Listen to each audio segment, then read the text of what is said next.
Hey, what's going on, guys? This is Brendan. Today I really want to discuss a recurring topic that comes up for virtually anyone that plays fighting games. If you play fighting games at a competitive level, then you probably know that if you tell someone that, they'll respond with interest because it's such a niche genre, followed up with them being really bad at fighting games or just not cut out for them, which is interesting because I feel like with most games, people would just simply say they don't play the game.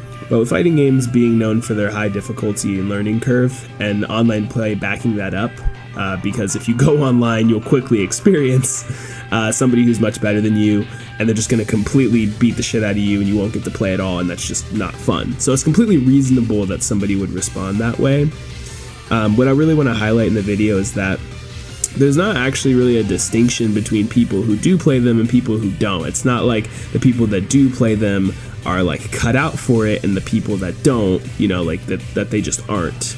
But rather, everyone that plays fighting games is the same as those who don't. It's just that the people who play fighting games were the same way.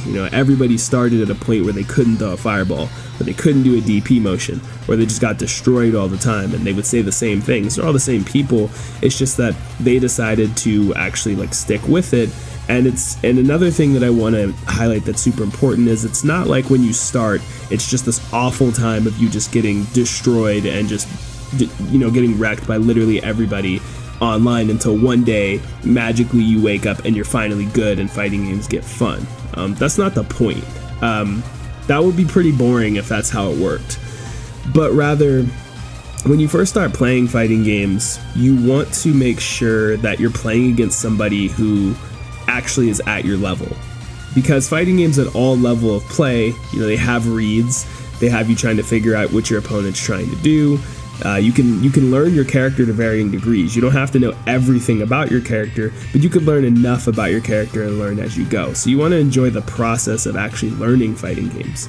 The actual content and meat of fighting games is the actual learning process of you yourself getting better at them. Other games will have some kind of a progress bar, or you get more weapons, or you get more gear, and all that's really cool. There's nothing wrong with that, but it's just very clear in those games that you're progressing and you're winning and you're getting better. In fighting games, you can't measure your success in the game based on whether you win or lose. This is super important. You cannot do that. Don't do that.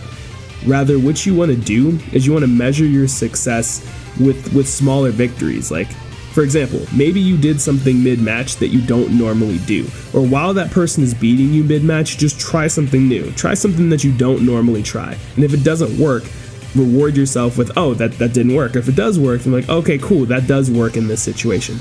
Or maybe you were trying to do a trial, because fighting games will have a trial mode where they give you a combo that you can do. And sometimes the idea of it is to challenge you. That's why oftentimes it's called a challenge mode. And maybe you didn't complete it. You didn't get a gold star that flash on the screen and tell you did great, but maybe you got closer to it than you did before. Oftentimes people who are good at fighting games, though, they won't clear every single trial in the game, but they'll clear as much as they can do up till maybe the very end. And if you're new to fighting games, you're not going to be able to do that. You'll clear the first few. That's the thing, is it's not... You can't focus too much on the completion or being perfect or winning every match or clearing all the trials. It's not that. There's no pinpoint on the scale of fighting games that makes you good or anything like that. Don't worry about that. What you want, the point is that you are somewhere on that scale, and all you have to do to enjoy the game is pick it up, play, and start learning. And there's plenty of players out there on the same level as you that won't make you feel inadequate or that you're just completely terrible at the game. It's not this black and white line of people who are bad over here, people who are good over here, and it's just get good scrub and get completely destroyed and fucked on until you win. Yes, if you're bad and you're queuing online and you keep getting good players, yes, this is going to happen, but then at that point, I would just use some resources like an online Reddit, or ask to play with your friends, or like I said, go to Reddit or some forums and find people who are newer players. I doubt if your rank is really low in a fighting game, it's pretty rare that you're going to get matched up with people who are that much better than you, unless you're playing a fighting game that literally there's 6 people online that play it because it's a super niche, really difficult game. But I mean, other than that, if you're playing your typical Street Fighter or Tekken or any of the bigger ones, when the new Mortal Kombat comes out, if you're playing something like that and you go online and your rank is low, you're typically going to get other people that are similar to you. And then that's when you start measuring your success from there. What you have to realize is that fighting games are one-on-one. That means that somebody has to lose. There's always going to be a loser. You could put the two best players in the world against each other. One of them has to lose, regardless. So it's really not that big of a deal. I mean, if you think about it in a tournament, only one person wins the tournament. Like 1 billion people can enter and only one person wins. That means everybody gets knocked out. So in the fighting game community, that means that when you have a tournament, literally everybody is going to get knocked out and lose at some point. So losing is just a part of the genre. It happens, and there's plenty, like, no matter how, you'll never get so good at the game that people just won't perfect you or completely destroy you, even if you know what you're doing. It's part of the game. You know, sometimes you are going to have those moments where somebody just completely destroys you. So whether you're new or you're a veteran, it's just if you're a veteran, you understand it a bit better. You understand, like, oh, this character is just annoying as shit. I don't know the matchup, or, you know, like that's just how it works. But when you're a new player, like, you'll take it a bit personally, but like I said, you really shouldn't. And the key things are, like I said, measuring your success and just not taking it so personally. Another thing I wanted to point out was how things in fighting games are thought of as being extremely difficult, when some of it is just really basic stuff that maybe you just never had to do before. So the way that I would look at it is this. So I could show you, if you've never played a fighting game, I could show you a bunch of commands like, you know, a Hadoken, like, which is like a quarter circle forward and a punch motion, or a dragon punch, DP for short, which is like the Shoryuken. Looks like the little zigzag or the Z motion. So I could show you those motions, and if you've never played them before, that might be hard for you, and it's going to take you some practice. And people might say, oh, well, I don't have to practice X game. If I boot up this game, I can just play. It's like, well, of course you can, because skill transfers from game to game. So if you've played shooters all your life, of course you can pick up a random shooter and play it. If you've played side scrollers all your life when you were a kid, then of course. But if all you ever did when you played fighting games in the past was button mash and you never actually tried to learn them, then congrats. When you try to learn one for the first time, yes, you're going to struggle doing the motions because you never did it. If you still don't believe me, look at it this way. If I handed an Xbox controller to, let's just say, some old dude, I hand an Xbox controller to some old dude, and I tell him to play Call of Duty or Halo, some first-person shooter, realize what he has to actually do. So he has a controller in his hands, he's looking at the screen, and he has to use the left stick with his thumb in order to control himself walking around in a 3D space, right? And it's not like it's a side scroller where it's like hold left to walk left, hold right to walk right, but rather he's like on a 3D plane. He has to hold down on it to walk backwards, and he can hold in any numerous directions to walk at these different angles. And then on top of that, he has to use the right stick, the bottom right stick, with his right thumb. He has to use that in order to look around. So he's looking around and using that to move in conjunction. So you expect him to just pick it up and be able to walk around normally. Then he has to be able to aim the center of his screen on other people and pull the trigger to shoot them. He's pull the trigger to shoot them while also evading bullets from them. And then he also would have to know what the weapons actually do, what it takes to kill them, and what other technical stuff is in the game. So your ability to play video games is already there. It's just that is a skill that you eventually learned. I'm sure when you were a kid, you probably don't even remember, but you probably got killed a lot. But you kept playing. You got matched up with other people who got killed a lot. You got better and better. And the same thing happens in fighting games. It's the same thing.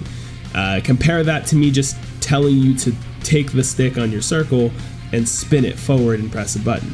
Now, I know that I'm comparing just doing a simple quarter circle to that, and I know that there are other things in fighting games that are super hard. Of course they are. Yes, fighting games are hard. This is not me trying to say that fighting games are just inherently not difficult, but I'm just giving you a perspective, and that perspective is fighting games don't have to be extremely difficult out the gate. The main point I'm trying to convey to you is everyone has a starting point, as with anything.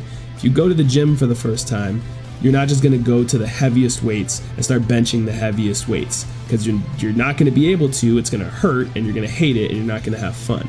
It's about finding the right amount of challenge. playing somebody who's at your skill level, trying to do combos that are a little bit harder than what you're trying to do. Yes, there's stuff out there that's super hard, but you're not going to have a bad time, because as long as you're choosing that threshold of challenge that's right above you, you can't go wrong. And who are you trying to beat? Like I said, if you're playing against people at your own skill level, right, that are maybe just above you or at your skill level, and you're learning things at your skill level a little bit better, how's that different than any other video game, right? Like, I don't play Fortnite at all. Like, I mean, I've played it, but I don't play Fortnite. If you throw me in a Fortnite game full of people who literally do nothing but just no life the game, I'm just gonna get one-shotted constantly. They're gonna outbuild me and just destroy me. Or same thing if somebody's never played Overwatch ever in their life, and you throw them in with a bunch of Grandmaster players, they're going to destroy them. And that actually leads me to one of the other things I wanted to bring up, is that fighting games are one-on-one, obviously, and a lot of other games are team-based, in which you can be carried and be given you can win. But the thing is that people are, in my opinion, are focusing too much on the you win, gold medals, gold star and stuff that video games give them, and oh, you're level X or whatever, instead of and I guess this is just a difference of perspective, because not everybody wants to play fighting games at a competitive level, or video games at a competitive level, sorry. So some people like that. They just want to sit down, turn their brain off and play a game, and that's fine. But I think that when people have that mentality and then they decide, hey, you know what, I'm going to play a fighting game, which fighting games are not this super stressful thing. I play fighting games to relax all the time because they're fun. It's kind of like an old man playing chess with someone in the park. It's competitive, sure, but like I said, as you continue to get good, things that are hard aren't hard anymore. And if they're not hard anymore, it can be relaxing, which is what I'm trying to say. I'm just trying to say is that don't let those myths stop you. There's no such thing as not being cut out for it. Anyone can play fighting games. I remember when I struggled with throwing fireballs or doing anything like that, and if you need any help getting fighting games or getting your friend into fighting games, you could always PM me. I know a lot, and I play pretty much every fighting game, whether it's 2D, 3D, Smash Bros. I play them all.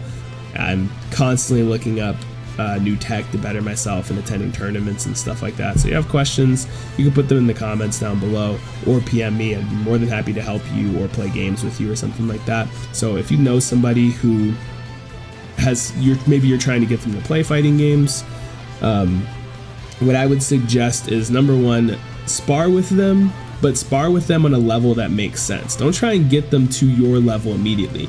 Make sure that you're teaching them on a need-to-know basis. And I'll probably make another video more in-depth going on how to teach someone to get into fighting games, because I've done it so much that I think I have a pretty good grasp on how to bring someone into the genre.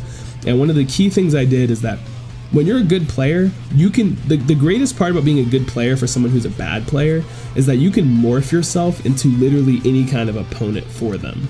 So if you're trying to teach them, don't try to teach them how to be as good as you and explain all the crucial details. Instead, pretend that you yourself are just as bad as them, and feed them the important pieces of information that they can retain. Don't overload their brain with a bunch of stuff, but just simply give them the basics and allow them to do things that you could punish them for.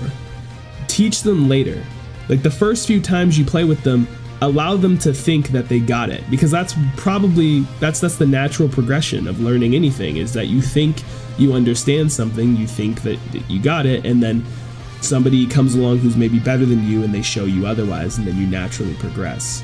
So I think it's really important to not discourage them with a bunch of information and a bunch of tech and then telling them get good and making them bust their ass, but rather telling them the important pieces, the fundamentals, and then being like, all right, man, let's play with what the simple things I taught you. Focus on this, and this. Let's play. And then you play in a way so that it's a little bit challenging for them, that they're trying to do the things that you taught, and you're playing in a way where you're still giving them a challenge, but you're enabling them to put the things that you taught them in action. And you'll find that they'll actually have fun doing that. Then the best part, the funnest part of all that, is that when that person that you taught that plays someone else and they start doing it on, because they know that you're obviously not trying, but they'll feel really good when they try those things on someone else and they actually beat them and it works, and they've never been good at fighting games, but it works, and then that's when they get hooked. They didn't have to be good to enjoy it, but that's when they get hooked and they start watching those hype moments where they understand more why that moment that they saw was so sick, when they're watching like a tournament or something, or they want to root for someone because someone else plays the same character that they do, you know. And that's the best part. So yeah, and like I said, I'll be making some more videos soon for people in regards to fighting games. I really want to get more people playing fighting games and do whatever I can to get fighting games into a bigger spotlight, get more people playing them. And yeah, so if you enjoyed the video, like, subscribe, all that good stuff, and thanks so much, guys.